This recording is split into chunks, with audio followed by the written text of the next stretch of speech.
Is that the sign-in sheet right there? For the training? Ah. I came in that day and 7:25 Jim said, oh, she's so unclean. Get an extra $2 an hour to do that cleaning? Jim, did you put these on Facebook today? No, because I didn't know how City to work. run, but they will post on the Facebook when it's installed. Okay, perfect, It's thank just you. not an event. All right, You got less than a minute and then it'll go. okay.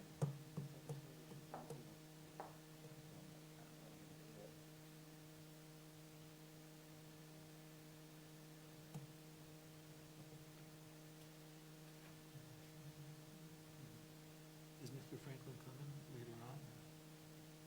No, maybe he doesn't want to come for the budget. For the public hearing, no. Yeah, maybe he'll just come later on. How about we heard from, TV? No?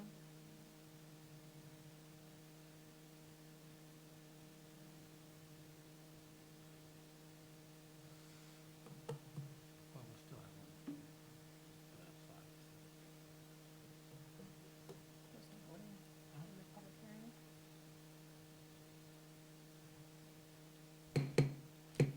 I'm going to call this public hearing to order for Monday, July 20th, 2020. Please silence all your mobile devices. May you call the roll, please? Mrs. Foglio, Here? Mr. Crawford, Here? Ms. Young, Here. Ms. Harris, Ms. Haynes, Mr. Spielman, Here. Mr. Roskovich, Here. Mr. Timonier, Here. Mr. Franklin, Ms. Welch. Here.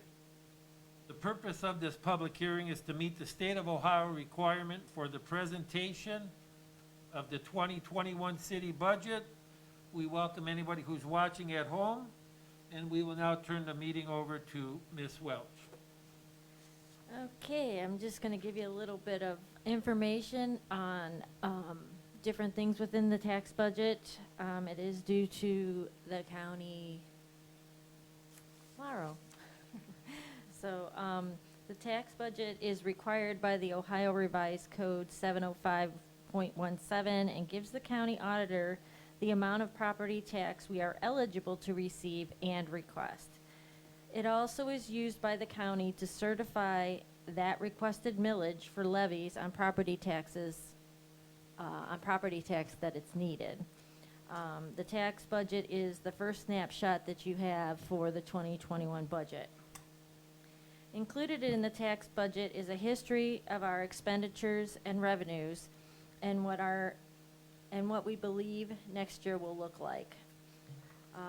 It assumes the following: a 1.5% wage increase, medical insurance increase of 2.21%, and the general fund will assume the deficits in the police and fire pension funds, police levy fund, probation fund, street lighting fund, food service fund, and the parking deck fund.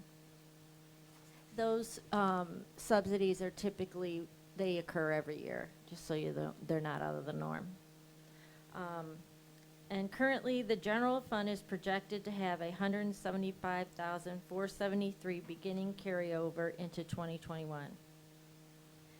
In 2021, the general fund will have expenditures in excess of revenues of over $175,000 and a projected December 31st, 21 general fund carryover of only $14,978.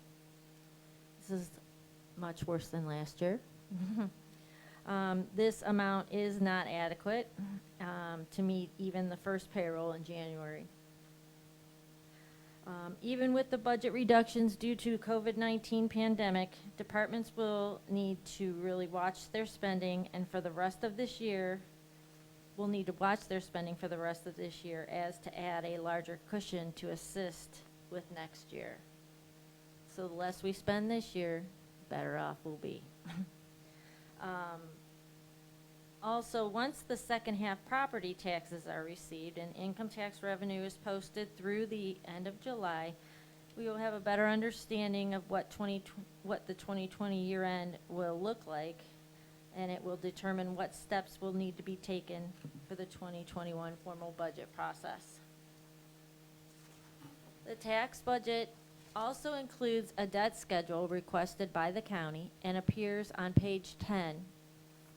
Final payments on the Harbor Heights OPWC loan and the Huntington Capital Vehicle lease lines 5 and 6 are issued.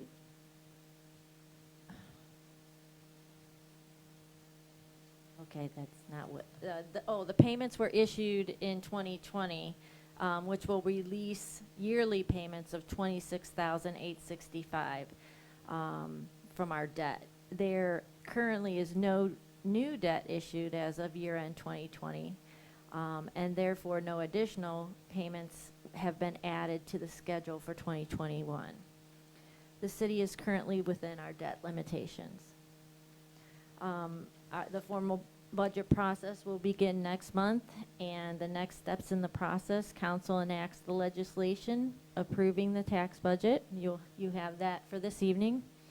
The clerk will issue a copy of the approved tax budget to the county, and the county issues certification of our tax money, and city council will enact legislation certifying the amounts and the rates the county certifies. And that typically happens around November. So does anyone have any questions?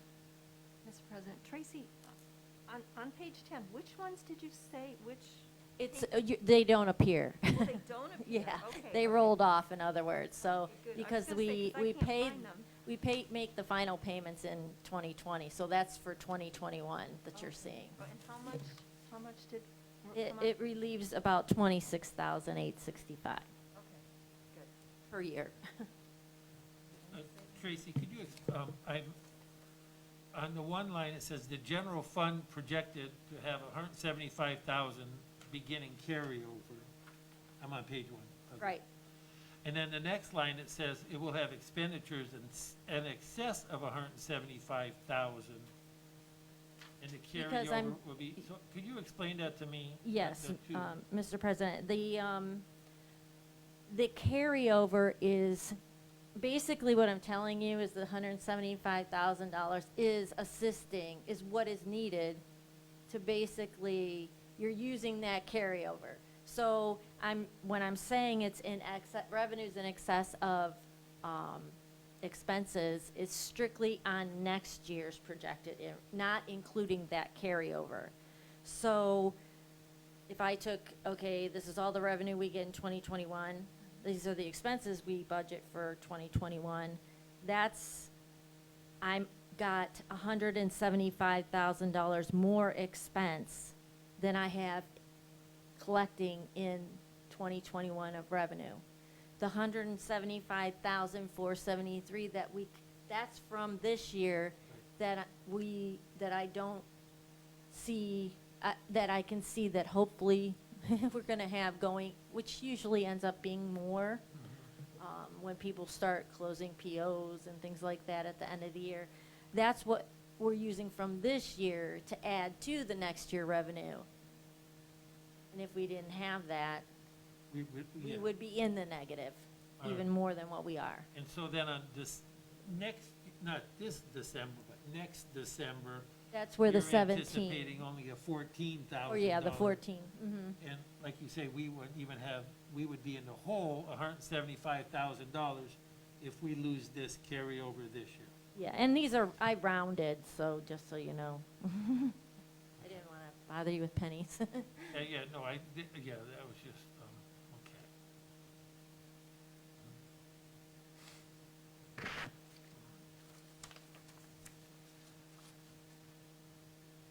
And how does this compare to what we first anticipated in March, April, when you guys first started worrying about the COVID thing? And you set aside, projected a deficit. Hold on a second, let me, You project a larger carryover. You were hoping, yeah, I think it was over 200, Yeah, wasn't it was it? right around, Yeah. Mr. President, yeah, I would think it was right around 200. But I want to say when we first passed the budget in 2020, or I'm sorry, in 2019 for 2020, want to say we were closer to a $350,000 carryover. And even that, as Ms. Welsh and I have stressed, we like to be in that 350, 400, 450 range for a carryover to be comfortable going into the following year.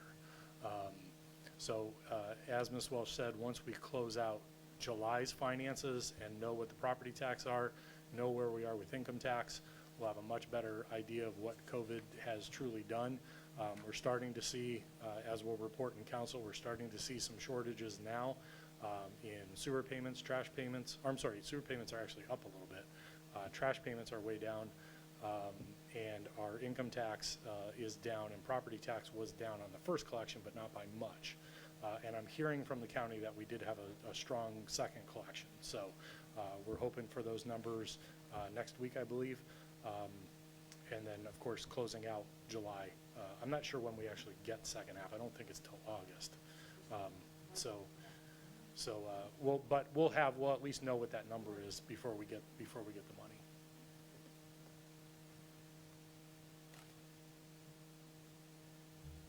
And anybody else have questions?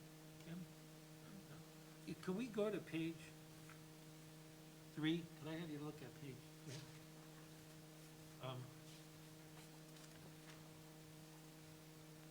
So are you saying that our unencumbered balance last December was $867,000? That was at the close of year end, yes. Yeah, And I that's, remember and that. this is why it's so difficult to do a budget, because people keep the departments keep their stuff encumbered right up, which to a certain extent, yes, we have to. But it really goes to show how much is it's and that's what I'm going by trying to do the tax budget, because I'm seeing, I have a lot of lines that are fully encumbered, and I know they're not going to use it all, but I can't count on it, because I have to think for the worst. So that's how I do my budgets. I think for the worst, and hopefully it always ends up going the other way. Because looking at this, it looks like almost, like, since the last 3 or 4 years, it looks like almost our actual unencumbered balance is almost like double of what we anticipate sometimes. Oh, yes, yes. It's usually like, because we, like you say, we anticipate the worst, and knock on wood kind of thing, we end up with double than what we anticipate. Correct. That, you're anticipating that scenario might not play out this year. Based on. It's hard to tell at this Yeah, point. at this point. This is probably one of the hardest Yeah, budgets 'cause of these I've extra had to do. Because variables, yeah. next year is so unknown at this point. Yeah. And even the rest of the year, I mean, looking at where we were first half, could be a little optimistic, but yet I tend to be more conservative. Yeah. Mr. Timmer, how about if the CARES money came through and you were allowed to spend it as you wanted to? What would that do to that bottom projected? Mr. President, yeah, so basically, Yes, we I would know use it as income replacement for what we lost, Yeah. or what we're projecting we'd lose. We would bring back the 3 firefighters we have laid off. We would restore everybody back to their unfurloughed hours, and those people that took salary cuts would be restored. We would also use that CARES money for the protective equipment we've had to purchase, the sanitizers we have to purchase, the other things that we've done in the building for cleaning and maintenance type things, plexiglass dividers you see here and in other departments. And the big expense, it would be in the health department, all the hours over what we originally budgeted for, plus all their overtime. Basically, all those employees have gone to full-time now, plus overtime. And they are working every day of the week down in the health department. So those items that weren't budgeted for, we would cover. And then, of course, the income replacement. Now, having said that, we need to keep in mind that this CARES money has to be spent by December 31st. So that is not something we can carry forward into next year. So as we predict those budgets, and we think there's still going to be some catch up to do in the economy and bringing people back to work. We still don't have all of our businesses with everybody back to work yet. Some of our businesses are still operating half or even less than half right now. So we don't know how long that's going to extend for. And of course, as you see in the state of Ohio, numbers are, they're fluctuating up and down. You've got schools looking at reopening. We don't know what that's all going to look like yet, or, is that first week going to cause pandemonium in Ohio and everybody goes back to a lockdown? We just don't know what to predict. So we're trying to be as conservative as possible. I am still hopeful that there will be some changes to the CARES guidelines, but right now, we can only use those funds for items such as the PPE, any kind of other things that were extraordinary that we didn't budget for, but it cannot be used for income replacement. So that's why we have the people laid off and furloughed and salaries cut at this point. So that possibly wouldn't have much effect on the bottom line. Unfortunately, like I said, I think it's just going to supplement what's going on in the health department and some of the extras that we purchased, but unfortunately, I don't believe so, unless they change it, how we can use that money. How about if they say they change the CARES Act and we can use it for income supplement, will the people affected, will they get back pay, or will they just start from No, they point would- X and go forward? They would start from point X and go forward because it's the hours that they actually worked. Yeah. Jim, and it's kind of getting off the budget question, in a nutshell, did they offer a reason why you can't use that CARES money as income replacement or lost income? The Was there anything other political- than that's what we said? The political statement is we're not bailing out states Okay. when that was first proposed, the going line was, we're not going to bail out states for their past mistakes. So the states and the local governments that had accumulated debts from other things unrelated to COVID, they played it that way. Gotcha. Which I think is disgusting. Basically, like I've said, my request is if we come in $5 short of what we predicted income to be, just give me $5, I'll give you everything else back. All I want is to see the income restored. I don't want to hire a whole bunch of new people. I don't want to do X, Y, and Z. I would like all the extras that we didn't have budgeted for covered, but just make us whole on what we predicted because we followed everybody's rules, Right. just like everybody else. I didn't know if there was a valid reason that they No, offered. that- Okay. that's Good the enough. reason. Thanks. Yep.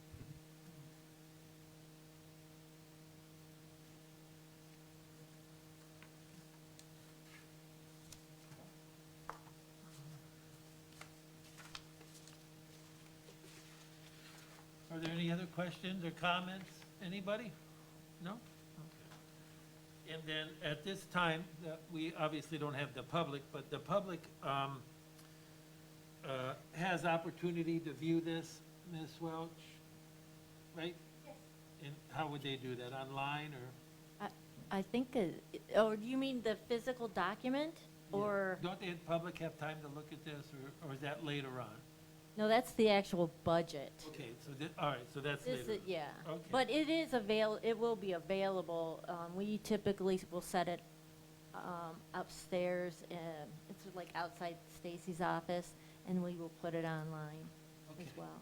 So it'll be online upstairs and, all right, very good. So seeing no other questions or comments, we are not going to have any formal action at this hearing. And it will appear on our evening's regular council meeting, or it will appear to vote on city council, so that we can submit it to the county auditor by Wednesday, July 22nd. Okay? All right, we thank anybody who's been watching, and at this time, we will adjourn until 6 for our pre-council meeting.